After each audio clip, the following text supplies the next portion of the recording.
Hello and welcome. This is Matthias 76. Together, we are decoding the deception, and we're here continuing our journey through the book of Genesis, and we're really getting toward the end. It's been a long journey because it is a long book, but we are getting toward the end. We're here in the narrative of Joseph, and it's quite an involved narrative, a whole lot of material, a lot of chapters. We're going to, we might do one or two chapters today. It just depends. But we have today, we've got the thumbnail up on the screen, but we have the account of Joseph's brothers going down to Egypt. So we're going to jump in. Like I said, it is a long chapter. There are some interesting things in here for us to talk about. And I say certain things repeatedly. I do that for a reason, because experience has taught me that they're important. Reading a section of scripture with which you are very familiar. And I know in the audience here at Decoding the Deception, this broadcast goes out around the world through BitChute and YouTube. I know we have listeners around the world. We have people with varying levels of familiarity with the scriptures. This is a comment directed to everyone, because whether you now have a great familiarity with the scriptures or you will at some point in the future, and you're working on that, and that's why you are here, this is an important point. We need to read these familiar, well-known passages of scripture with greater care so that we don't miss things, because the things that are familiar will go right past and not really think about. And it is a shame if we miss things that the Holy Spirit would have us see if we had our eyes open to see them. So let's make sure that our eyes are open, and no matter how familiar this passage in this section is to you, listen to it anew as though you had not heard it before. When Jacob saw that there was grain in Egypt, Jacob said to his sons, "Why do you look at one another?" And he said, "Indeed, I have heard that there is grain in Egypt. So go down to that place and buy for us there, that we may live and not die." The section before here, and you can go out and watch our video on it, Joseph exalted in Egypt. That account of there was a famine coming. God gave Joseph the ability to interpret Pharaoh's dreams, and Joseph was made the head over all Egypt, right under Pharaoh, to prepare them for this famine. And they had lots of food. They had so much food, so much grain, that they quit keeping track of it. They just piled it up, built more storehouses, and piled it up all the higher. So this famine was all over the Mediterranean world. That is a very large scope. And I'm going to pop the map up here because A, at Decoding the Deception, we like maps, but also B, maps help give us understanding and perspective. So when we say all the Mediterranean world, that's a pretty big chunk of the world. And especially at that time, it was the known world. So the famine wasn't just in Egypt, it was also in Canaan, where Joseph's family was, where Jacob and his brothers were. So they were up here in Hebron. He's down here in Egypt. It's got him at Ramses, and that's quite possible. And you see down here the scale, so you can apply that. So this bottom one, I had to lean over to look because my old eyes don't see things as well as they used to. That distance is 30 miles. So you do that. We've got a couple hundred miles or more here between the two. And this wasn't like getting on I-70 and going across the American Midwest and West. There was a lot involved with this travel. It was arduous and treacherous and dangerous. So it was quite the distance that they had to go. One thing I love here, why do you look at one another? It's like everybody's hungry and they're sitting around looking at each other, kind of like, well, now what do we do? And Dad says, Why do you sit around looking at each other? There's food in Egypt. Everybody's heard there's food in Egypt. Go. And back to that map, God, side point, God put the nation of Israel here because it was the crossroads of the world at the time. Africa, over here into Asia, Babylon, Assyria, up and around to Greece, Rome, all of that, people passed through here. Well, there were people passing through here going down to Egypt to get grain. So everybody had heard that there was grain in Egypt. And so Dad's saying, join that wagon train and get heading down there, because otherwise we're going to die. That's how dire the situation was. And this is something with which we're not familiar. I mean, most of us, again, I know I've got an international audience, but true famine that doesn't just make the prices go up. That's what we think of with food shortage. Oh my goodness, I'm going to go to the grocery store and bread is going to cost how many ever dollars, but there's still bread. This is real famine. There wasn't food. And remember, backdrop behind this are more in elevation upward to the Lord. The Lord is causing all of this to happen. The Lord's hand is over all of this because he controls all things. And he had caused it to be that Joseph was sent down through the evil actions of his brothers, sent down to Egypt, so that he was there when this famine that God caused came upon the land, so that Israel would come down to Egypt, because that was in his plan. So Joseph's 10 brothers went down to buy grain in Egypt. But Jacob did not send Joseph's brother Benjamin with his brothers, for he said, lest some calamity befall him. And the sons of Israel went to buy grain among those who journeyed, that big caravan of people going down, for the famine was in the land of Canaan. Some interesting things here that we need to take note of. All 10 of the brothers went except for Benjamin. We'll talk about that separately. 10 brothers went. Why? Well, they were going to need to haul a lot of grain. Remember, this family was expansive and they had animals to feed. It was going to take a lot of guys. And make no mistake about it, there were also servants who went. It's always pictured in all the graphics and all the Sunday school materials of just the 10 brothers. No, they had a bunch of servants coming with them. Think of the number of servants that Abraham had way back in chapter 13 of Genesis. We're 4 generations later, it had only grown. But all 10 went.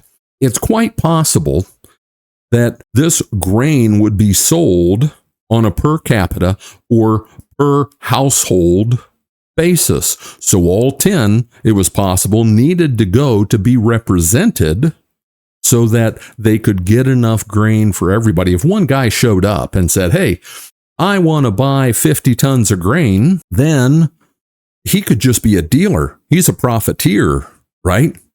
So there's probably a reason all 10 had to go. It ultimately was God's reason. But Jacob didn't send Joseph's brother Benjamin with his brothers, for he said, lest some calamity befall him.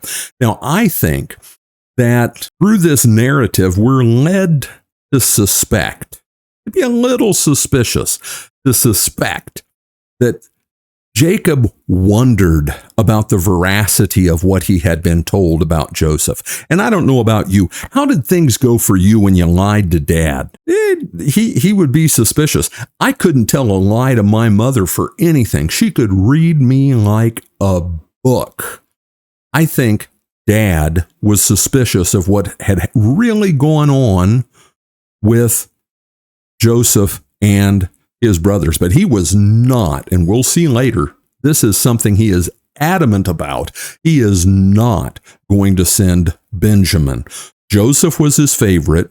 Benjamin is the youngest, and we all baby the youngest. I don't care what anybody says. We all do. We baby the youngest, but they were also the children of his favorite wife. He had 4. Rachel was his favorite. Lest some calamity befall him. So they went down to buy grain. Now Joseph was governor over the land, and it was he who sold to all the people of the land. And Joseph's brothers came and bowed down before him with their faces to the earth. Joseph saw his brothers and recognized them, but he acted as a stranger to them and spoke roughly to them. Then he said to them, "Where do you come from?" Okay, Joseph was governor, and that term is used a number of times throughout this narrative. It says governor. Literally, the term just meant ruler. He was viewed as the ruler of the land. And remember, last video, last 2 chapters, what Pharaoh had said, except for the throne, you're over everything in Egypt. And they came and they bowed down before him. Now, hopefully, can I get this to open up here bigger so that my face isn't over Joseph there? We'll just scroll it up farther. We can't help but think of this in this picture. Joseph had this dream, and he told his brothers. See, he's got his coat on, these shocks of grain. He told his brothers, and that was the thing that pushed him over the top about what was going to happen to Joseph. So now here he is as the ruler of Egypt. And there's one thing wrong with this image and all images. When it says when they brought Joseph out of the dungeon to go meet Pharaoh that he shaved, very clearly it said that they washed him up, they dressed him, and he was shaved. Shaved didn't just mean what I did this morning. I've still got all this, right? No, shaved meant all the hair went. All the hair went. Weird to think. Eyebrows went too. Eyebrows went too, because it had to do with their religion and cleanness, and little mites and little bugs and things could possibly be there and hide in the jungle of your eyebrows, like the jungle of the hair on your head. And it also shows him inaccurately that he's got sideburns. He wasn't going to have sideburns. He wasn't going to have any hair at all. That's why they could bow down before him. He was dressed differently. It's 20 years later. They had no clue that it was him. We're also told later he spoke through an interpreter. He didn't let them know that he spoke Hebrew, and that's going to come to his advantage. He acted as a stranger to them and spoke roughly to them and said to them, "Where do you come from?" The rapidity with which Joseph formulates a plan is stunning. This guy was gifted. He was blessed. He was wise. He never expected to see them again. They came in, and as this unfolds, you can tell he might make a tweak here or there to the plan, but he put a plan in place from the instant he saw them. He knew he was going to test them. And it says also he was governor of the land. In order to get food, you were coming from somewhere else. Bureaucracy. You had to go up the ladder. You had to go to the big guy in order to buy food. But he instantly takes a position of hostility toward them and kind of puts them on notice. He wants to shake them. He wants to rattle them. And all the while, I mean, this is where it's so valuable in really reading the scriptures, hearing, learning, taking it in, the scriptures. Put yourself in Joseph's place. Can you imagine all the things that raced through his mind as he saw the 10 of them walk in before him and bow down? He had had that dream. He'd been in a dungeon. He'd gone through all kinds of things. Yahweh, the Lord God, was with him all the while, he who causes to be. But this guy had been through the ringer. He had been on a roller coaster unlike anything I've ever experienced. And now they come and bow down before him. And while all that is racing through his mind, he formulates this plan of how to test them. There's no doubt he was gifted by God. You can look at it from another perspective and say, this guy, if you were around him, you'd understand he was just on a different level. Potiphar saw that. The captain of Pharaoh's dungeon saw that. Pharaoh saw that. It wasn't just that he could interpret that dream. This guy came off calm, cool, collected, and capable. And I don't know if you, in your life's experience, have ever stood and talked and conversed and interacted with someone who was really impressive. Not cocky, but just capability-wise, way up there. Read through a 100-page document in a few minutes and ask the 3 most important questions about it to the person who's presenting it. And they were talking to him the whole time. More impressive than that. I've experienced those kind of things. Joseph was on 10 levels above that because God made him that way, because God was going to use him for his purposes. And with all that, Joseph never really got cocky, in spite of how many interpreters want to talk about him. He always gave credit to God. He was always looking to do the right thing. With this, when they come and bow down before him, eventually, and we're going to see it, I don't know if we'll get there today, his reaction is to be so upset that he goes out and cries as they're in there talking and wondering how God's punishing them for what they had done to him. Whole other level this guy's at, and he was always faithful. And through all of this, he isn't seeking to punish them. He isn't seeking to punish them. He's seeking to do the right thing. And that, perhaps, is the most impressive thing of all. So Joseph recognized his brothers, but they did not recognize him. Then Joseph remembered the dreams that he had dreamed about them and said to them, "You are spies. You have come to see the nakedness of the land." Spies. Anybody who's been in the military, anybody who's been in combat, anybody who's been in a real war, a spy is the worst thing you can be caught as being. That was terrible grammar. I apologize. You don't want to be captured as a spy. You know why? They can just kill you. In the rules of warfare, you're wearing their uniform, you're pretending to be something that you're not. They can just line you up against the wall and shoot you. Being accused of being a spy puts you in the context of a military perspective, intent, and it means you can just be executed. They understood full well when he told them they're spies, their lives were forfeit. And think of it. And we don't understand this because we don't know ancient history very well at all. It's just, there's too much of it to keep track of, for one thing. I like ancient history. There's just so much of it. Canaan, the Semitic people had at times, and some people would say did right at this time, or closely thereafter or before, rule Egypt. Semitic people ruled Egypt. They had been taken over by Semitic peoples. So it wasn't as though these guys would just be bumpkins from nowhere. They could be viewed truly, legitimately, as military operatives, spies. And they said to him, "No, my lord, but your servants have come to buy food." And this is one of my favorite things in this whole narrative. And when you put it in the context of who's saying it and to whom they are saying it, "We are all one man's sons. We are honest men. Your servants are not spies." Now, they are all one man's son, and they are not spies. But you know what they're not? And no one in the universe knows it better than Joseph. They are not honest men. They sold their brother into slavery, which is tantamount to killing him, because you don't know what's going to happen to the guy. He could have been in the salt mine somewhere.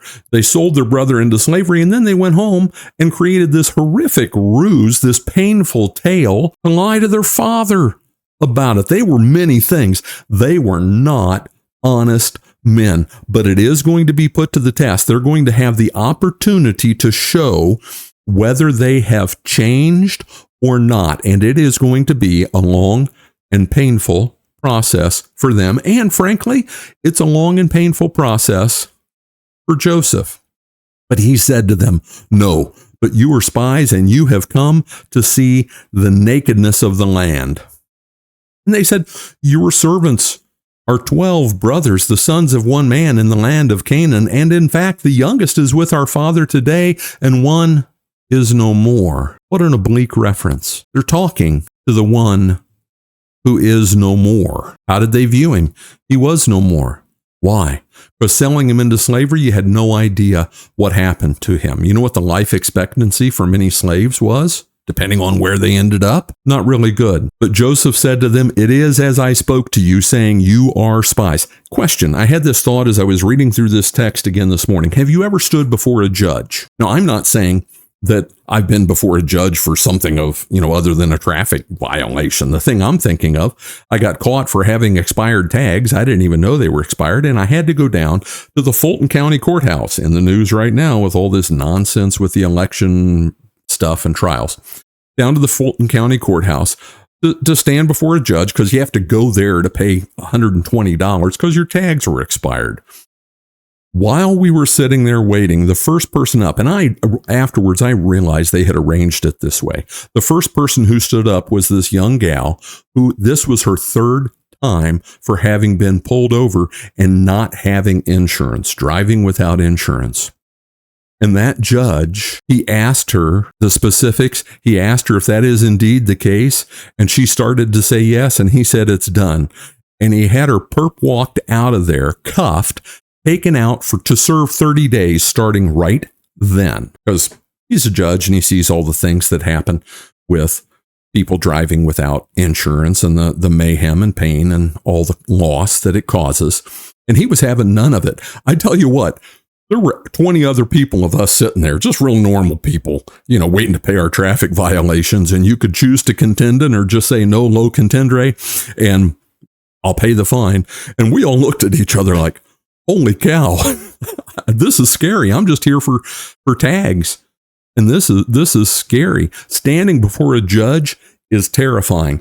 Standing before a judge who is basically God over Egypt. No one was going to question what he said. There was no court of appeals. There was no process. If he said off with their heads, they'd take them out and cut their heads off right then and there. I can't imagine the fear that gripped them when he said, it is as I spoke to you, saying, you are spies. Ooh, I know they were more frightened than I've ever been in my life. In this manner you shall be tested. By the life of Pharaoh, you shall not leave this place unless your youngest brother comes here. Send one of you, and let him bring your brother, and you shall be kept in prison, that your words may be tested to see whether there is any truth in you, or else, by the life of Pharaoh, surely you are spies.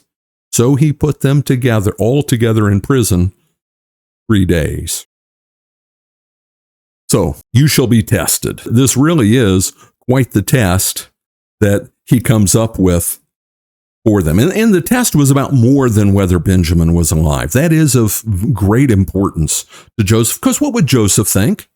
What do you think he's thought for 20 years? They offed him, threw him in a ditch. We're going to kill him. Just leave him there to starve. And then they sold him for profit. Why would he think any better fate had befallen his little brother, who was now daddy's favorite? Probably got a special coat too. Why would he think anything better had befallen Benjamin? He wouldn't. So he's going to test them about Benjamin, but also just about who they are. And he decided he was going to test them. Now he's got 3 days to really think it through. He locks them all up for 3 days. Like he was thrown in a pit. They're thrown in a pit that is the dungeon. And that saying, by the life of Pharaoh, it has been found on inscriptions in Egypt. It was like the most powerful swearing of something that you could do. Pretty powerful statement. You shall not leave this place unless your youngest brother comes here. That's what he, more than anything else, that's what he wanted to know. He wanted to know whether Benjamin, his dear little brother, was still alive. So he said, we're going to send one of you and the rest stay. He's going to change that a little bit later on after the 3 days that they were in prison. Now, been saying, put yourself in Joseph's place. When you do this, you got to flip one way and then the other way, and then one way and then the other way. Now, imagine what his brothers are thinking as they're there in that prison 3 days, the way their minds raced. They all had families, pretty extensive families. Apart from the big collective that was under Jacob, they had children that they at this point figured they were never going to see again. On top of all that, if they didn't get this food, the whole clan was going to be gone. They were going to starve. People used to, and they do today around the world. We just don't hear about it because the powers that be, serving the lords of darkness, dictate everything you see and everything you hear. They control the narrative at a level we can't even imagine. People starve today. People are starving in the world today. People used to starve all the time, all over the world in famine, and that's what was going to happen to their families. 3 days. How long can 3 days be? Stop and think about that. In a dark, foul dungeon, in shackles, with rats climbing over you. Then Joseph said to them the third day, do this and live. He's had time to think it through. He's a really smart guy. Now he's had 3 days to perfect his plan. Do this and live, for I fear God. And when he says God, everybody used the term for God. And we're told in just a moment, he's speaking through an interpreter. He's not going to let them know he speaks Hebrew. He's speaking through an interpreter. I speak Spanish. It's funny sometimes the things people will say to you, say in front of you, when you look like me, nobody thinks I speak Spanish, and they'll be saying things. It can be pretty funny. One time I then spoke in Spanish, and these two ladies looked at each other like, oh my goodness, he understood everything we said. And I just smiled. Anyway, he wasn't going to tell them. I fear God. Everybody had a God. Him saying that in Egypt, they're thinking Ra, whatever. That doesn't mean he's talking about the God of the Bible, Yahweh. Now, that's who he believed in and whom he served, but they didn't know that. If you are honest men, let one of your brothers be confined to your prison house, but you go and carry grain for the famine of your houses, and bring your youngest brother to me, so that your words will be verified, and you shall live and not die. So you shall not die. This was a really big if. There are ifs, and then there are big ifs. When Joseph's interpreter repeated this to them, this if, it was in capital letters in a 72 font. If you're honest men, then do this. Keep one of you here, and the others can go and take grain. Why? He wasn't going to let his family starve. And he had devised the best way of all to really test them. And he wanted to know about Benjamin. He wanted to know about their honesty. Had they changed? And they did so. Then they said to one another, now they're speaking in Hebrew, we are truly guilty concerning our brother, for we saw the anguish of his soul when he pleaded with us, and we would not hear. Therefore, this distress has come upon us. I want to talk a little bit about guilt. I want to talk a little bit about negative emotions, but guilt. They carried this guilt for 20 years, and we can go back and read in chapter, I believe it's 37, how callous they were, caught up in their jealousy, caught up in the rage that was in them. We can talk about those things, but they felt guilt. And it comes out right here. And negative emotions, guilt, fear, anger, whatever it might be, they get stored away inside us. And they're not just additive. When it comes to negative emotions, and in counseling, I tell people this all the time. When it comes to negative emotions, 1 + 1 does not equal 2. 1 + 1 = 7. Guilt plus fear, that's not 2, that's 7. And then you add one more, anxiety about the future. 7 + 1 = 32. The load on us, it just eats us up. It gets worse and worse and worse. They compound on each other. They have an exponential effect. And that was brought about all the more by being that fear of being locked up in the dungeon. They had time to contemplate, and all those memories of Joseph begging and pleading and crying rang in their ears the whole time. And now they start to speak in front of Joseph. We are truly guilty concerning our brother, for we saw the anguish of soul, etc. And Reuben answered them. Reuben's the oldest brother. I didn't bring up my chart of the brothers in this narrative, though it is, I believe, on my webpage for Genesis, Decoding the Deception /Genesis. You can go there and see the charts with the brothers there. Reuben is the oldest. Reuben is the oldest. He answered and spoke to them, saying, "Did I not speak to you, saying, do not sin against the boy, and you would not listen? Therefore, behold, his blood is now required of us." His blood. All they'd done was sold him in slavery. In their minds, it was the same as killing him, but being cowardly about it and letting someone else do it through hard labor. His blood is now required of us. But they did not know that Joseph understood them, for he spoke to them through an interpreter.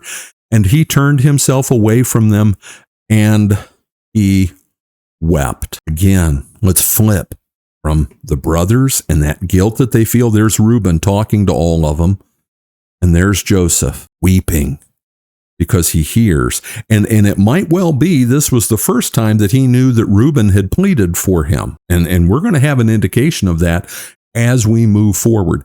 He learned that, and he's going to incorporate that into his plan. But think of the pain that he felt, the whirlwind of emotions pulling his heart in different directions at this point in time, from guilt, from worry about his brother, from just the relief of hearing at least there's some remorse. But he doesn't let them off the hook here. This goes on for chapters. He does not let them off the hook here, because real change is more than just in the pressure of just getting out of prison and thinking that you're in a world of trouble, feeling remorse. That can go away rather quickly as soon as you walk away scot-free. And he took Simeon from them and bound him before their eyes. He said, "I'm going to keep one." He knows their ages, and later that's going to freak them out when they sit down for dinner, because they're lined up according to age when they come back. Reuben's the oldest. Normally he would have kept him. Instead, he keeps Simeon, who's second in birth order. Simeon, the one who was responsible for that butchery that went on when their sister Dinah was molested, back in that narrative, in that account. If that's the case, that Simeon and Levi, the ones who did that, do you think it likely that Simeon was possibly the ringleader and throwing him into the pit and then saying, "Let's sell him"? Quite likely. We're left, and we can't say it for sure, but we're left to think it likely, just because that's who he keeps. He keeps Simeon and locks him up. And Simeon's going to be there for a while. Then Joseph gave a command to fill their sacks with grain, to restore every man's money to his sack, and to give them provisions for the journey. Thus he did for them. So again, this was more than 10 guys with 10 donkeys. That donkeys can carry quite a bit for their size. They needed more than that to get by and survive. They had servants with them and camels and who knows what all. He gave them all that, but he also gave them more for their journey. He is really looking out for them. So they loaded their donkeys with the grain and departed from there. But as one of them opened his sack to give his donkey feed at the encampment, they'd made how many ever miles they could make that first day, he saw his money. There it was in the mouth of his sack. So he said to his brothers, "My money has been restored, and there it is in my sack." Then their hearts failed them, and they were afraid, saying to one another, "What is this that God has done to us?" Let's deal with one question here. Why didn't they just turn around and go back and say, "Hey, there was an error"? Because they just had the daylight scared out of them over a period of several days. The idea of turning around and going back and possibly suffering more abuse, there was no way, we can understand, there was no way that they were going to go do that. But their hearts failed them. They knew this is a really bad thing. They're going to think we stole the food and didn't pay for it. But where does their mind go? If you hold on to guilt and it is not resolved, it's not forgiven, it's not worked through and dealt with, it always goes back to God. Just as Joseph said when Potiphar's wife wanted to sleep with him, How could I do this horrible thing and sin against whom? God. All guilt goes back to God because all offense ultimately is against God. It is His law that we violate. It is His dear children that we wrong. So it always goes back to God. Guilt about whatever it might be, if it is not resolved, works to separate us from God. And guilt separates us from the people toward whom we feel guilt. How close of a relationship do you think they had with their father after that incident with Joseph? Just being around him would remind them of what they had done. They would see his sorrow. It no doubt made their relationship more distant. And you can look at your own life and think of times that you felt guilty about whatever towards someone close in your life, your significant other, family member, friend. It's hard to be around them. Why?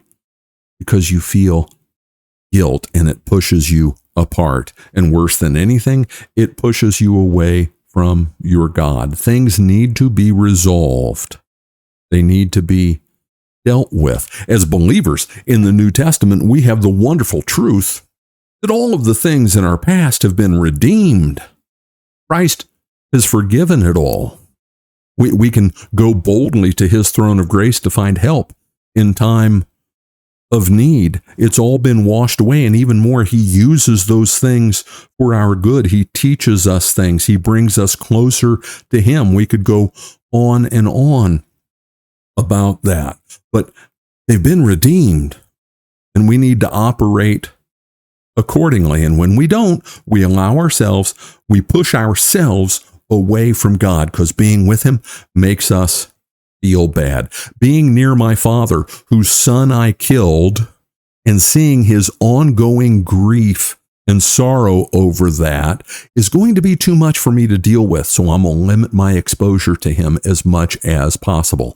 It's just the way it works. And I was putting myself in Reuben or Simeon's place. I never killed my brother and felt guilty about it to my father. I've done other things, but not that. Then they went to Jacob, their father, in the land of Canaan and told him all that had happened. Now let's stop and think about that statement. Did they really tell him everything that happened? Did they tell him about their conversation in front of the ruler, the king, the Pharaoh, not Pharaoh, but the ruler of Egypt, and their guilt that they discussed? Yeah, I think that telling him all that happened, all is a very small, if I could change the font here, maybe we'd cut it in half. All, it's a lot. It's a good bit of what happened. But guilt and dishonesty, that's the other thing. One negative emotion leads to one negative emotion leads to other negative things. Because they have guilt, now they're liars, again, deceivers, again. It just goes on and on and on. They didn't tell him all that had happened. They just told him what they had to tell him. The man who is Lord over Egypt spoke roughly to us and took us for spies of the country. But we said to him, we are honest men. We are not spies. We are 12 brothers, sons of our fathers. One is no more, and the youngest is with our father to this day in the land of Canaan. Then the man, the Lord of the country, said to us, by this I will know that you are honest men. Leave one of your brothers here with me. Take food for the famine of your households and be gone. And bring your youngest brother to me, so that I shall know that you are not spies, but that you are honest men. I will grant your brother to you, and you may trade in the land. He's saying ongoing. You'll be okay. You'll be able to come down here. I'll give you the documents, paperwork, the visas, whatever, to be able to trade here and get what you need. It won't be a problem. Then it happened as they emptied their sacks that surprisingly each man's bundle of money was in his sack. When they and their father saw the bundles of money, they were afraid. Do you see? Boom, boom, boom. One thing after another. Joseph is putting them through the ringer. Now, do you think Joseph was just being nasty, vindictive? I don't think his actions show that. I don't think his weeping shows that. No. Do you know how you find out who someone really is? You know when you see who someone really is? You see who they really are under the worst circumstances. when everything goes wrong, when it just comes one thing after another, and those things hit them like waves, and the facade that they might put up, the demeanor that they strike to impress others, all those things can be stripped away, and then the real person comes out. Joseph is finding out. He is testing to see if they are honest men. Have they really changed? Throw some more stuff at them, terrify them some more. He knows this thing's going to go on for 7 years, the famine. He knows they have to come back. He knows they have to come back. And now they're in terror the whole time. When they got home and found out all their money's there. They're not only thieves, they're not only spies, they're thieves. They took the money back with them. They played fast and loose. And you and I can look at this and say, well, that would be easy to explain. No. When you're afraid, any little data point that's negative, how does it impact you? You just deal with it and say, oh, yeah, okay, that'll be okay. I can see how that'll be. Or do you take it and it goes in the worst possible direction in your mind? It's a downward spiral of terror and anxiety and fear and anxiety and more fear and more anticipation of something bad. And he did that to them on purpose so that he could see if they had really changed. And he's not done. He's not done. So they saw the bundles in their sacks. They were afraid. And Jacob, their father, said to them, "You have bereaved me. Joseph is no more. Simeon is no more. And you want to take Benjamin? All these things are against me. You have bereaved me. Joseph is no more. He was out there in your care, and he got eaten by beasts." And again, I think the narrative leads us to believe, quite possibly to suspect. We'll go back to suspect that Jacob was always had doubts about what he had been told. And probably by their ongoing reactions around him, their behavior around him, their guilty behavior in his presence. And now Simeon's gone, and you want to take Benjamin? Oh, you got another thing coming. That is not happening. And when the patriarch said, it's not happening, there really wasn't more discussion. Reuben's going to try. And this is the last time Reuben really acts as the head of the brothers, interestingly. Reuben's going to try, but it's not going to go anywhere. Then Reuben spoke to his father, saying, "Kill my 2 sons if I do not bring him back to you. Put him in my hands, and I will bring him back to you." But he said, "My son shall not go down with you, for his brother is dead, and he is left alone. If any calamity should befall him along the way in which you go, then you would bring my gray hair down with sorrow, to the grave."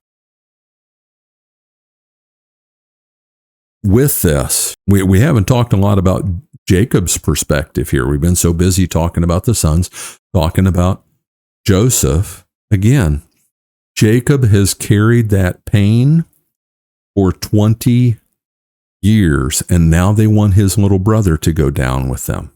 Not a chance. There's just no way he can see that happening. Just how disruptive. Today we've got the fancy term dysfunctional. Okay. How dysfunctional family can be, and often is. And that dysfunction is exacerbated.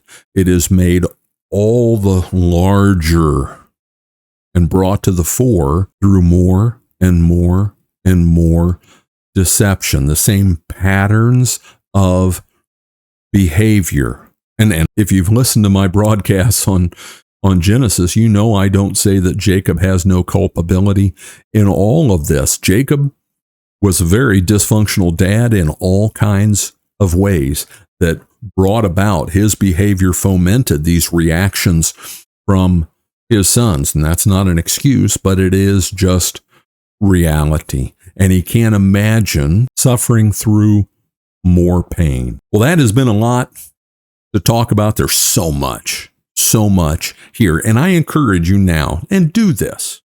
Do this. Go back sometime today, and maybe you're listening to this at night. I record it in the morning. So sometime in the next 24 hours, before you sleep again, read this chapter again. Do it. I was talking to a young friend the other day, and she was talking about schoolwork and taking notes. And I encouraged her, after you take those notes, after you go through class, if that night you sit down and you look at those notes again and think through it again, read the material again, the amount of it that's retained in your mind increases multiple times over. All kinds of study has been done that shows that. So take advantage of what we've discussed here today.